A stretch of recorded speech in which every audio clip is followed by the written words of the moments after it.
Welcome to one nation Telugu news. ముందుగా headlines చూద్దాం.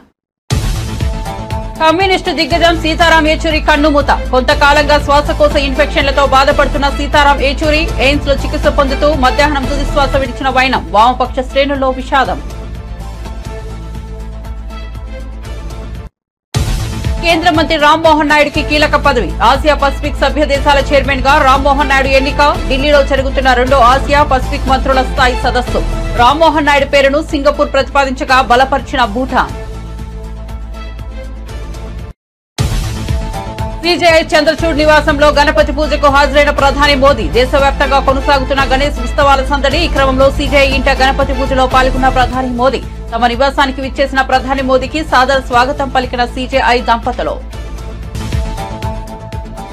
పాడి కౌశిక్ రెడ్డి ఇంటి వద్ద ఉద్రిక్తత. అరకపూడి గాంధీ అరెస్ట్. పాడి కౌశిక్ రెడ్డి నివాసానికి వచ్చిన అరకపూడి గాంధీ కౌశిక్ రెడ్డి ఇంట బయట అనుచరులతో కలిసి బైఠాయింపు. కౌశిక్ రెడ్డి ఇంటి గేటును ఎక్కేందుకు ప్రయత్నించిన గాంధీ అనుచరులు. ప్రజాస్వామ్యంలో తండుకోవడం గుద్దుకోవడం ఇష్యూ కాదన్న కౌశిక్ రెడ్డి. అరకపూడికి దమ్ముంటే ఉప ఎన్నికలకు వచ్చి సత్తా చాటాలని సవాల్. పూటకో మాటి మారే బ్రోకర్ గాంధీ అంటూ తీవ్ర వ్యాఖ్యలు.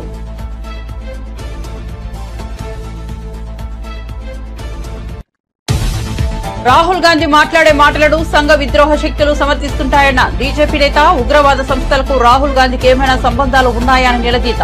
హైడ్రా పేరుతో నాటకాలు ఆడుతున్నారని బండి సంజయ్ ఆగ్రహం.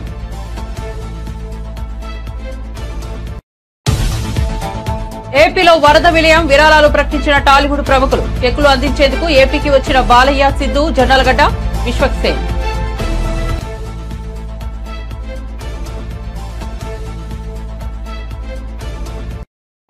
ఇక వార్త వివరాల్లోకి వెళ్తే వామపక్ష దిగ్గజం సిపిఎం జాతీయ ప్రధాన కార్యదర్శి సీతారాం ఏచూరి కన్నుమూశారు. కొంతకాలంగా శ్వాసకోశ సంబంధిత సమస్యలతో బాధపడుతున్న ఆయన ఢిల్లీలోని ఎయిమ్స్ లో చికిత్స పొందుతూ మధ్యాహ్నం తుదిశ్వాస విడిచారు. శ్వాసకోశ ఇన్ఫెక్షన్ కారణంగా సీతారాం ఏచూరి ఆగస్టు 19న ఎయిమ్స్ లో చేరారు. గత కొన్ని రోజుల నుంచి ఆయన ఆరోగ్య పరిస్థితి క్షీణిస్తూ వస్తోంది. ఎయిమ్స్ వైద్యులు ఆయనకు వెంటిలేటర్ అమర్చి చికిత్స అందిస్తున్నారు. సీతారాం ఏచూరి 1952 ఆగస్టు 12న చెన్నైలో జన్మించారు. ఆయన తల్లిదండ్రులు కల్పకం సర్వేశ్వర సోమయాజులు ఏపీలోని కాకినాడకు చెందినవారు. చెన్నైలో పుట్టిన సీతారాం ఏచూరి హైదరాబాద్ లో విద్యాభ్యాసం చేశారు.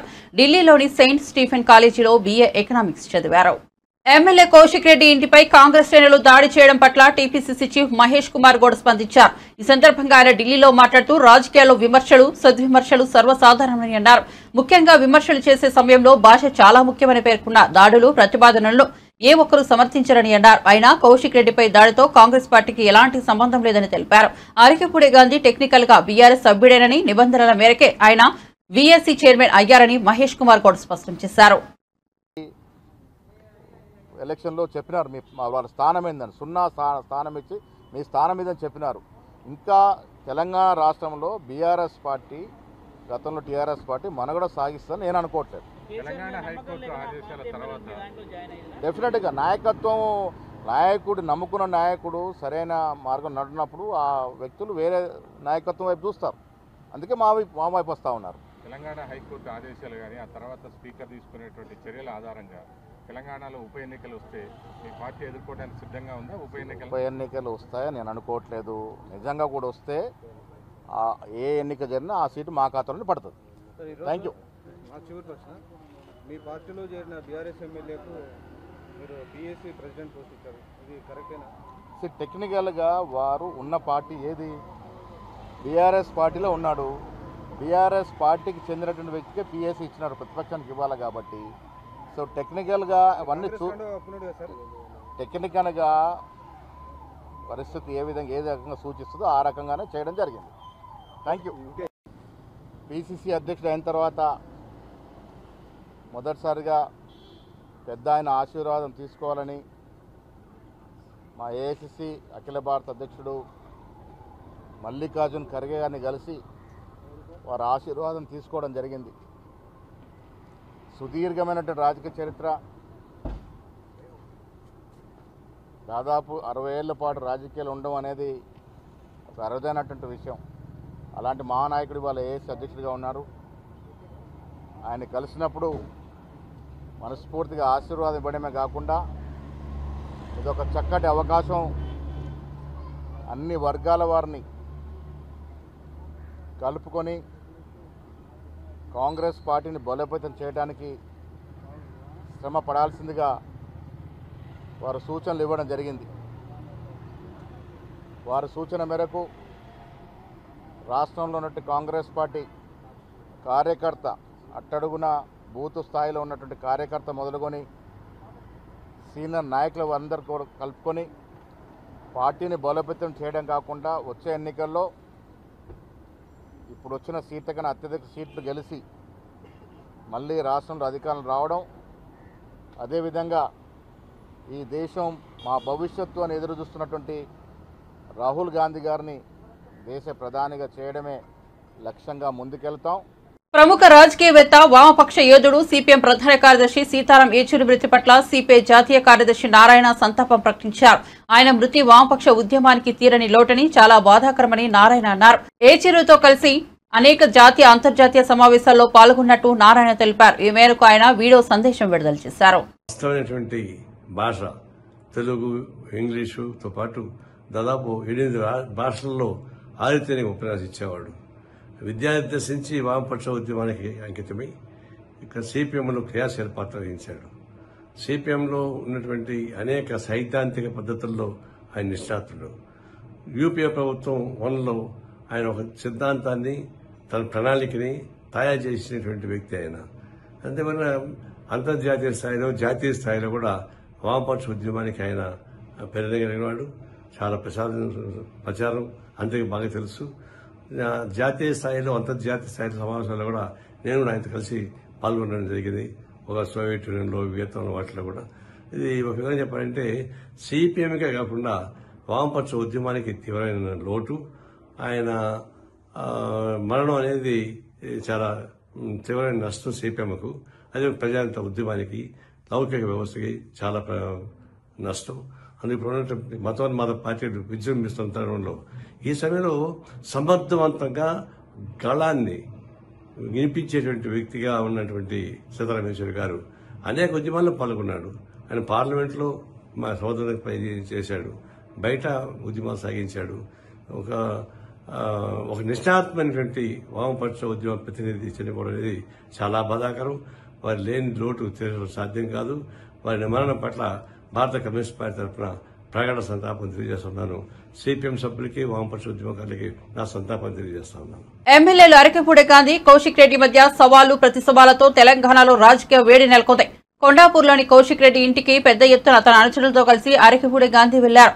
గాంధీ ఇంటికి వచ్చిన బీఆర్ఎస్ కండువా కప్పుతారని ఇటీవల కౌశిక్ రెడ్డి వ్యాఖ్యానించారు. దీనిపై అరకపూడి గాంధీ తీవ్రస్థాయిలో స్పందించారు. తన ఇంటికి ఆయన రాకపోతే తానే ఆయన ఇంటికి వెళ్తానని వ్యాఖ్యానించారు. ఈ క్రమంలో కౌశిక్ రెడ్డి ఇంటికి అరకపూడి గాంధీ వెళ్లారు. దీంతో అక్కడ ఉద్రిక్తత నెలకొంది. పెద్ద ఎత్తున పోలీసులు మోహరించారు. కొంతమంది అరకపూడి అనుచరులు కౌశిక్ రెడ్డి ఇంటి గేటు ఎక్కి లోపలికి వెళ్లేందుకు ప్రయత్నించారు. తీవ్ర ఉద్రిక్త వాతావరణం మధ్య అరకపూడి గాంధీని పోలీసులు అరెస్ట్ చేశారు.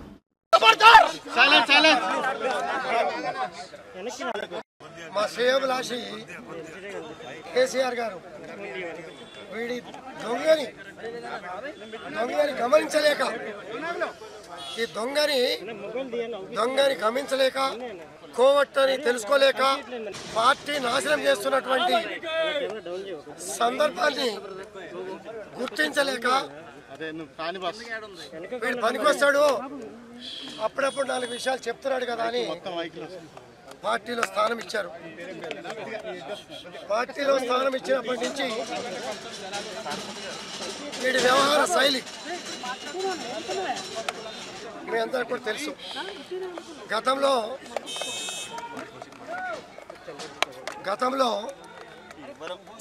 కాంగ్రెస్ పార్టీలో చాలా మందికి తెలుసో తెలియదో నాకు తెలుసు.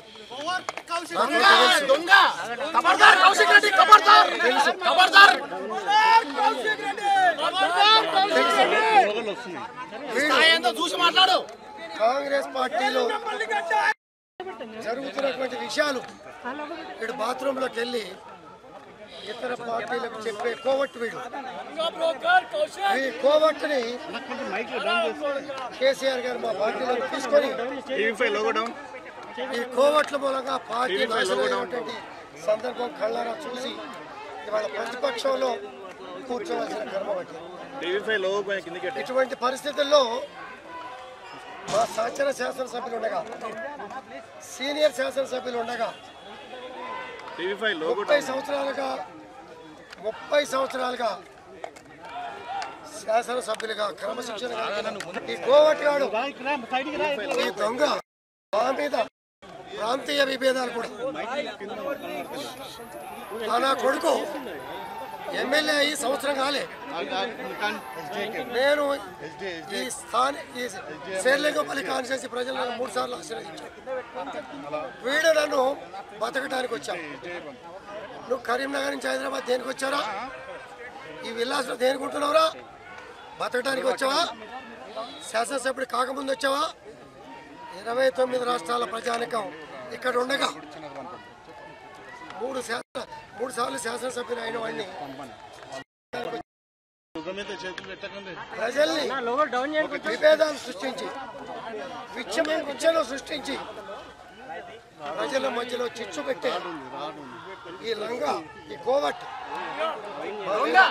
మా మీద ఆరోపణలు చేశాడు. 11 గంటలకి నీ ఇంటికి వస్తావు.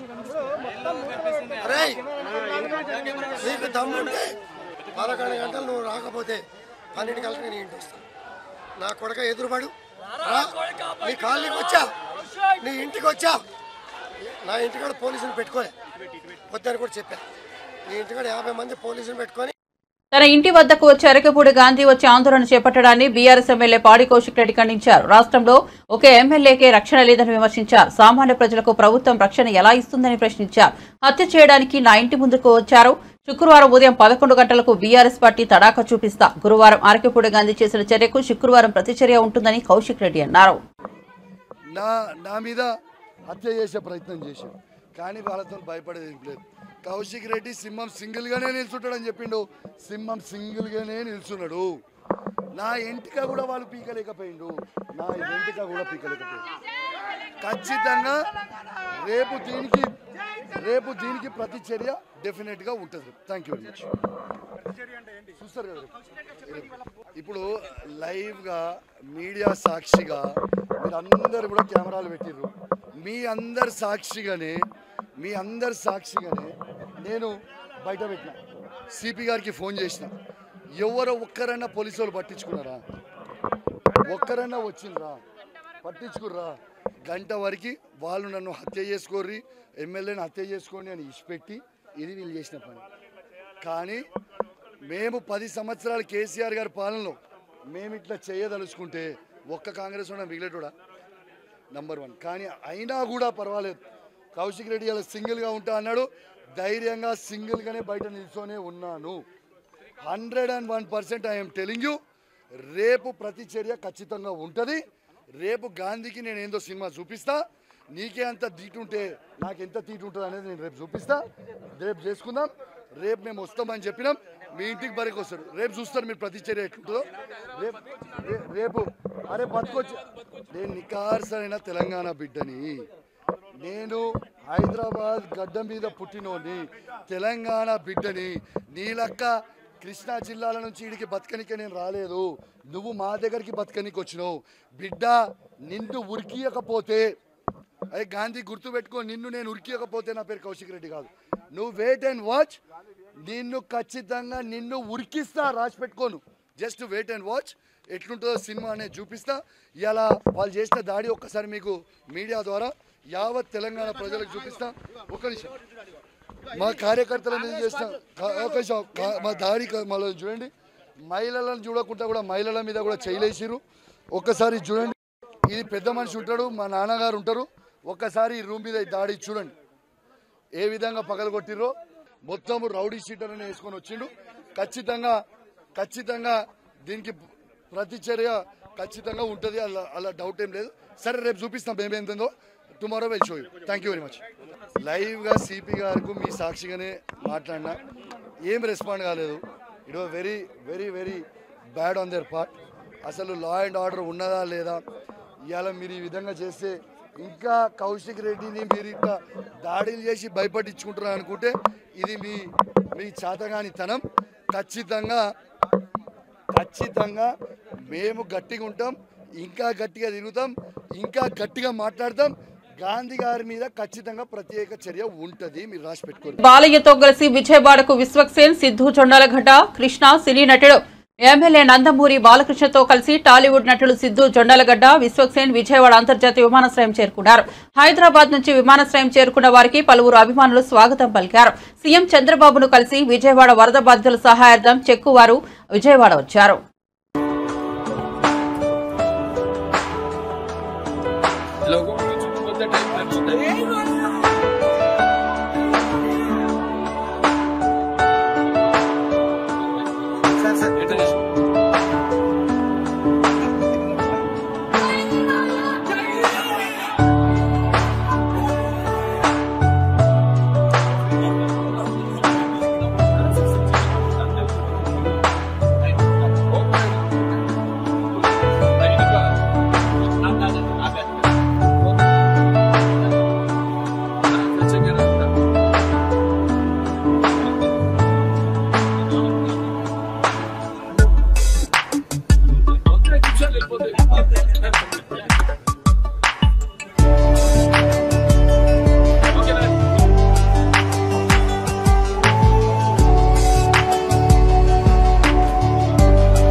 కాంగ్రెస్ పార్టీ అగ్రనాయకుడు రాహుల్ గాంధీ దేశాన్ని వదిలి వెళ్లిపోవాలని కేంద్ర సహాయ మంత్రి బండి సంజయ్ డిమాండ్ చేశారు. కాంగ్రెస్ ఇటాలియన్ పార్టీ అని ఆరోపించారు. బండి సంజయ్ హైదరాబాద్ లోని రామ్ గోపాల్పేటలో సభ్యత్వ నమోదు కార్యక్రమంలో పాల్గొన్నారు. ఈ సందర్భంగా ఆయన మాట్లాడుతూ రాహుల్ గాంధీ చేసిన వ్యాఖ్యల గురించి దృష్టి మళ్లించేందుకే బీఆర్ఎస్ కాంగ్రెస్ ఎమ్మెల్యేలు కొత్త నాటకానికి తెరలేపారన్నారు. రాహుల్ గాంధీ మాట్లాడే మాటలను దేశద్రోహ సంఘద్విద్రోహ శక్తులు సమర్థిస్తుంటాయని, ఇలా సమర్థించడం వెనుక ఆంతర్యం ఏమిటో చెప్పాలని నిలదీశారు. ఉగ్రవాద సంస్థలకు రాహుల్ గాంధీకి ఏమైనా సంబంధాలు ఉన్నాయా అని ప్రశ్నించారు.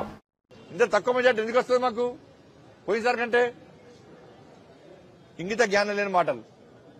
ఇవాళ ఎన్నికల కమిషన్ మీదకి అనుమానాలు అపోహలుంటే ఈ దేశంలో చట్టాలున్నాయి, న్యాయస్థానాలున్నాయి, ఒక రాజ్యాంగం అనుగుణంగా దేశంలో రాజ్యాంగం ఉంది. అంటే రాహుల్ గాంధీ అనే వ్యక్తికి ఈ దేశంలో చట్టాల మీద గౌరవం లేదు, న్యాయస్థానం మీద గౌరవం లేదు, విదేశాల మీద మాత్రం చాలా అపారమైన నమ్మకం ఉంది ఆయనకు.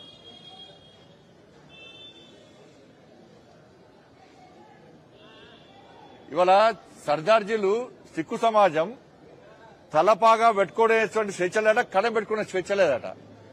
మీ నాయనమ్మనే సిక్కులను ఊచకోత కోసిన విషయాన్ని రాహుల్ గాంధీ అనే వ్యక్తి మర్చిపోయింటున్నాడు. సిక్కులను జలియన్ వాలాబాగ్ తర్వాత సిక్కులను ఊతకోత కోసింది ఎవరు? మీ నాయనమ్మనే ఇందిరాగాంధీ గారే కోసింది. ఇవాళ మీ భారతదేశ సమాజం సర్దార్జీలను, సిక్కు సమాజాన్ని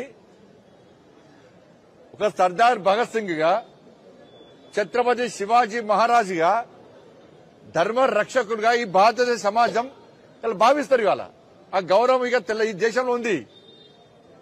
సిక్కుల గురించి, సర్దార్జీల యొక్క ఆత్మ గౌరవం గురించి, వాళ్ళ మనోభావం నుంచి మాట్లాడే అర్హత కాంగ్రెస్ పార్టీ లేదు, రాహుల్ గాంధీ లేరు.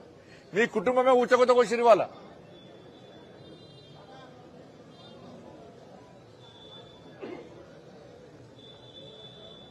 వాళ్ళు ఎవరైతే దేశాన్ని చీల్చాలనుకున్నారో, దేశాన్ని సర్వనాశనం చేయాలనుకున్నారో వాళ్ళతో చేతులు కలిపే ప్రయత్నం రాహుల్ గాంధీ చేస్తున్నాడు.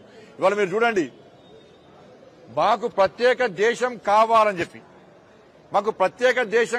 చెప్పి, ఈ దేశంలో విధ్వంసం సృష్టించినటువంటి దేశద్రోహ టెర్రరిస్టు సంస్థలన్నీ కూడా రాహుల్ గాంధీని సమర్థిస్తున్నాయి. ప్రత్యేక దేశం కావాలి అని ఈ దేశాన్ని చీల్చేటువంటి టెర్రరిస్టు గ్రూపులన్నీ కూడా రాహుల్ గాంధీని సమర్థిస్తున్నాయంటే టెర్రరిస్టులతో రాహుల్ గాంధీ సంబంధాలు ఉన్నాయా లేవా? టెర్రరిస్టుల మద్దతు తీసుకోవడానికి రాహుల్ గాంధీ ముందుకు వస్తున్నా లేదా?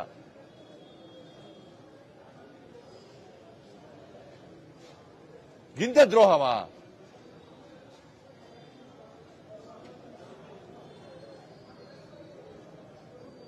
ఇండియన్ నేషనల్ కాంగ్రెస్ కాదు, Italy national Congress. Italy brand. ఆయన ఇక్కడ పుట్టినోడు కాదు, ఈ దేశం గురించి తెలిసినోడు కాదు. ఇటలీ దేశస్తుడు. ఈ దేశం గురించి ఏం మాట్లాడతారు? కేంద్ర పౌర విమానయాన శాఖ మంత్రి కింజరపు రామ్మోహన్ నాయుడిని కీలక పదవి వరించింది. ఆసియా పసిఫిక్ సభ్య దేశాల చైర్మన్ గా ఆయన ఎన్నికయ్యారు. దేశ రాజధాని ఢిల్లీలో జరుగుతున్న 2వ ఆసియా పసిఫిక్ మంత్రుల స్థాయి సదస్సులో బుధవారం ఆయన ఏకగ్రీవంగా ఎన్నికయ్యారు. రామ్మోహన్ నాయుడు పేరును సింగపూర్ ప్రతిపాదించగా భూటాన్ బలపరిచింది. మిగతా సభ్య దేశాలని ఆమోదం తెలపడంతో ఆయన ఎన్నిక ఏకగ్రీవమైంది. దేశం తరపున తనకు దక్కిన ఈ అరుదైన గౌరవం పట్ల రామ్మోహన్ నాయుడు హర్షం వ్యక్తం చేశారు. దేశం తరపున తనకు దక్కిన ఈ గౌరవాన్ని తాను బాధ్యతగా స్వీకరిస్తానని అన్నారు. విమానయాన రంగాన్ని సాధారణ ప్రజలకు మరింత అందుబాటులోకి తేవడంతో పాటు సభ్య దేశాల మధ్య రాకపోకలను మరింత సులభతరం చేసేందుకు కృషి చేస్తానని తెలిపారు. Aviation industry has taken flight driven by innovation, ambition and a commitment to reach unprecedented heights. Our aviation market has been growing at an impressive rate of approximately 10 to 12% annually, driven by government policies that support regional connectivity. India's airport infrastructure has expanded significantly in the past decade, with the number of operational airports growing from 74 in 2014 to 157 in 2024. And we have an ambitious plan of scaling this up to 350 to 400 airports by 2047. With our interventions, the domestic air passengers have more than doubled in last span of 10 years, from 67 million in 2014 to 152 million right now. The fleet size of scheduled airlines in the country has also increased from 400 in 2014 to up to 800 in 2024. And we have more than 1,200 aircrafts in order right now, which was collectively placed by our domestic carriers.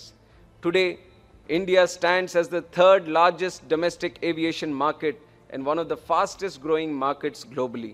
We are also committed to building world-class airports like the upcoming airports in Bhogapuram in Andhra Pradesh, Noida Airport in Uttar Pradesh, and Navi Mumbai Airport in Maharashtra, which are set to revolutionize regional connectivity with state-of-the-art facilities and infrastructure. My vision is to transform India into a global aviation hub by modernizing existing facilities and constructing new ones to meet the growing demands of both domestic and international travelers.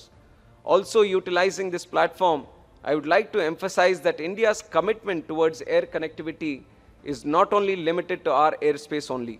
We look at it as a shared responsibility for the growth of the region as a whole.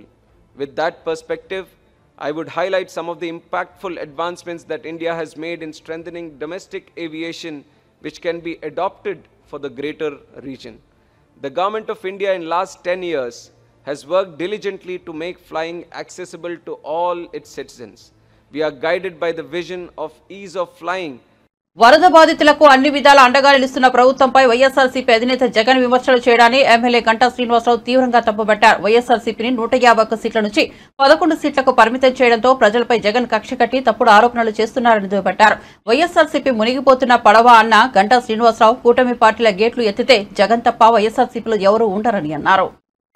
ఏదైనా అక్కడ fail అయింది, నిజంగా fail అయింది అనుకోండి, fail అంటే ముఖ్యమంత్రి గారు చెప్పారు ఫస్ట్లో కొంచెం లెథర్జెటిక్గా ఉన్నదని చెప్పని పాపడ్డారు, ఒకరి ఆఫీసుల మీద అరిచారు. అటువంటి ల్యాప్సెస్ ఉంటే దాన్ని రెక్టిఫై చేయొచ్చు.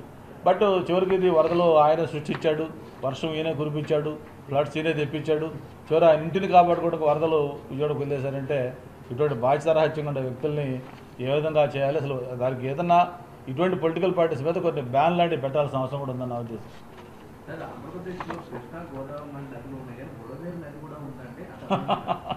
అదే కదా, ఇప్పుడు చంద్రబాబు నాయుడు గారు ఆయన పొలిటికల్ అనుభవం, ఆయన అడ్మినిస్ట్రేషన్ అనుభవం ఎన్ని పక్కన పెడితే జగన్మోహన్ రెడ్డి గారి యొక్క అవగాహన పట్ల ప్రజలకు అందరికీ ఈరోజు మీరు అన్నది డౌట్ వస్తుంది. ఒక వాగేంటి, ఏరేంటి, నదేంటి, లేకపోతే అసలు దేన్ని అంటారు, అసలు ఇట్లా తేడా కూడా తెలియకుండా ఆయన మాట్లాడుతూ ఉన్నాడు. ఆయన అవగాహనది ఎవరో స్క్రిప్ట్ ఇస్తారు, ఆ స్క్రిప్ట్ చదవాలి, ఆ స్క్రిప్ట్ ఇచ్చేవాడికి అవగాహన ఉంటే ఏదో ఒకటి కరెక్ట్ పాయింట్లు వస్తాయి, లేకపోతే ఇటువంటి అబాస్పాలే మాటలు మాట్లాడుతూ ఉంటారు. ఇప్పుడు జరుగుతున్న సిచ్యువేషన్ ఏంటి? ఇప్పుడు విజయవాడలో లక్షలాది మంది ప్రజలు ఆ వరద బాధితులకి ఇదయ్యి వాళ్ళు ఇబ్బంది పడతా ఉంటే ఆయన హుటాహుటిన నందిగాం సురేష్ గారు జైల్లో ఉంటే ఆ పరామర్శకు వెళ్ళాడు.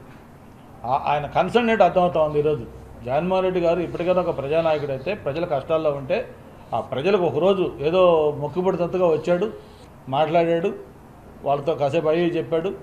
దానికి తోడు ఏదైతే మీకు తెలుసో ఆ పత్రికా టీవీల్లో ఏ విధంగా వార్తలు వేస్తూ ఉన్నారు, ఏ విధంగా విషం చెంపుతున్నారు, ఇవి కూడా మనం చూస్తూ ఉన్నాం. చేస్తున్న సహాయాన్ని మర్చిపోయారు. ఈరోజు స్వచ్ఛంద సంస్థలు చేస్తూ ఉన్నారు, అధికారులు చేస్తూ ఉన్నారు, ప్రజాప్రతినిధులు చేస్తున్నారు. ఎన్డీఆర్ఎఫ్ టీమ్స్, నేను మొన్న ఇంత మాట్లాడా, ఎన్డీఆర్ఎఫ్ చీఫ్తో కూడా మాట్లాడా. వాళ్ళు పడ్డ కష్టం 6-7 రోజులు 7 రోజులు నీళ్లలో ఉండుంటే వాళ్ళు కూడా మనుషులే, వాళ్ళు కూడా ఇదే జబ్బులు బాగా పడతా ఉన్నారు.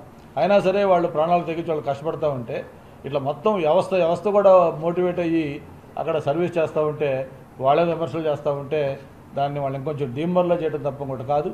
మరి నేను ఒకటే మళ్ళీ చెప్తానని మీ ద్వారా, జగన్మోహన్ రెడ్డి గారు మీరు చరిత్రహీనులు కావద్దు. ఏదైతే ఒక మంచి సహేతుకమైన విమర్శలు ఎక్కడైనా నిజంగా గవర్నమెంట్ ల్యాబ్స్ ఉంటే మీరు అడ్వైజ్ చేయండి, సలహాలు ఇవ్వండి. అంతే తప్ప చేస్తున్న సహాయం మీద వాళ్ళు నిరుత్సాహపరిచే విధంగా వాళ్ళ మీద రాళ్ళు వేస్తే చివరికి మీరే మునిగిపోతారు తప్ప ప్రజలు అన్నీ కూడా గమనిస్తూ ఉన్నారు. ఒక్క నిమిషం, ఇది నేను ఒక్క నిమిషం. ఇది ప్రధానమంత్రి నరేంద్ర మోదీ ఢిల్లీలోని భారత ప్రధాన న్యాయమూర్తి డివై చంద్రచూడ్ నివాసంలో జరిగిన గణపతి పూజలో పాల్గొన్నారు. తమ నివాసానికి విచ్చేసిన ప్రధానికి సిజేఐ జస్టిస్ చంద్రచూడ్, ఆయన అర్ధాంగి కల్పనాదాస్ సాదర స్వాగతం పలికారు. ఆ తర్వాత మోదీ సిజేఐ కలిసి విఘ్నేశ్వరుడికి పూజలు చేశారు. ఈ సందర్భంగా ప్రధాని మోదీ మహారాష్ట్ర సంప్రదాయ టోపీ ధరించి ప్రత్యేకంగా కనిపించారు. గణేష్ పూజ శుభ సందర్భాన్ని పురస్కరించుకుని ప్రధానమంత్రితో పాటు సిజేఐ చంద్రచూడ్ భార్య కూడా ప్రార్థనలు చేశారు. ఇక దేశవ్యాప్తంగా గణేష్ ఉత్సవాల సందడి కొనసాగుతోంది. ఈ నెల 7న వినాయక చవితితో ప్రారంభమైన 10 రోజుల గణపతి ఉత్సవాలు దేశవ్యాప్తంగా ఘనంగా జరుగుతున్నాయి. బులెటిన్ ముగించే ముందు హెడ్లైన్స్ మరోసారి చూద్దాం. కమ్యూనిస్టు దిగ్గజం సీతారాం ఏచూరి కన్నుమూత. కొంతకాలంగా శ్వాసకోశ ఇన్ఫెక్షన్లతో బాధపడుతున్న సీతారాం ఏచూరి ఎయిమ్స్ లో చికిత్స పొందుతూ మధ్యాహ్నం తుదిశ్వాస విడిచిన వైనం. వామపక్ష శ్రేణుల్లో విషాదం. కేంద్ర మంత్రి రామ్మోహన్ నాయుడుకి కీలక పదవి. ఆసియా పసిఫిక్ సభ్య దేశాల చైర్మన్ గా రామ్మోహన్ నాయుడు ఎన్నిక. ఢిల్లీలో జరుగుతున్న 2వ ఆసియా పసిఫిక్ మంత్రుల స్థాయి సదస్సు. రామ్మోహన్ నాయుడు పేరును సింగపూర్ ప్రతిపాదించగా బలపరిచిన భూటాన్. సిజేఐ చంద్రచూడ్ నివాసంలో గణపతి పూజకు హాజరైన ప్రధాని మోదీ. దేశవ్యాప్తంగా కొనసాగుతున్న గణేష్ ఉత్సవాల సందడి. ఈ క్రమంలో సిజేఐ ఇంట గణపతి పూజలో పాల్గొన్న ప్రధాని మోదీ. తమ నివాసానికి విచ్చేసిన ప్రధాని మోదీకి సాదర స్వాగతం పలికిన సిజేఐ దంపతులు. పాడి కౌశిక్ రెడ్డి ఇంటి వద్ద ఉద్రిక్తత. అరకపూడి గాంధీ అరెస్ట్. పాడి కౌశిక్ రెడ్డి నివాసానికి వచ్చిన అరకపూడి గాంధీ కౌశిక్ రెడ్డి ఇంట బయట అనుచరులతో కలిసి బైఠాయింపు. కౌశిక్ రెడ్డి ఇంటి గేటును ఎక్కేందుకు ప్రయత్నించిన గాంధీ అనుచరులు. ప్రజాస్వామ్యంలో తండుకోవడం గుద్దుకోవడం ఇష్యూ కాదన్న కౌశిక్ రెడ్డి. అరకపూడికి దమ్ముంటే ఉప ఎన్నికలకు వచ్చి సత్తా చాటాలని సవాల్. పూటకో మాటి మారే బ్రోకర్ గాంధీ అంటూ తీవ్ర వ్యాఖ్యలు.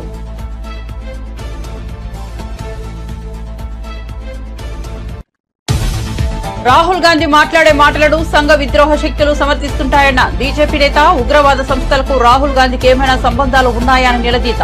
హైడ్రా పేరుతో నాటకాలు ఆడుతున్నారని బండి సంజయ్ ఆగ్రహం.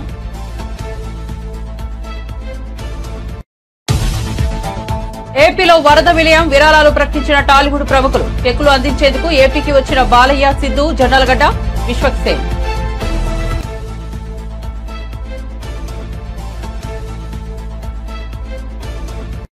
అప్డేట్స్ కోసం చూస్తూనే ఉండండి వన్ నేషన్ తెలుగు న్యూస్.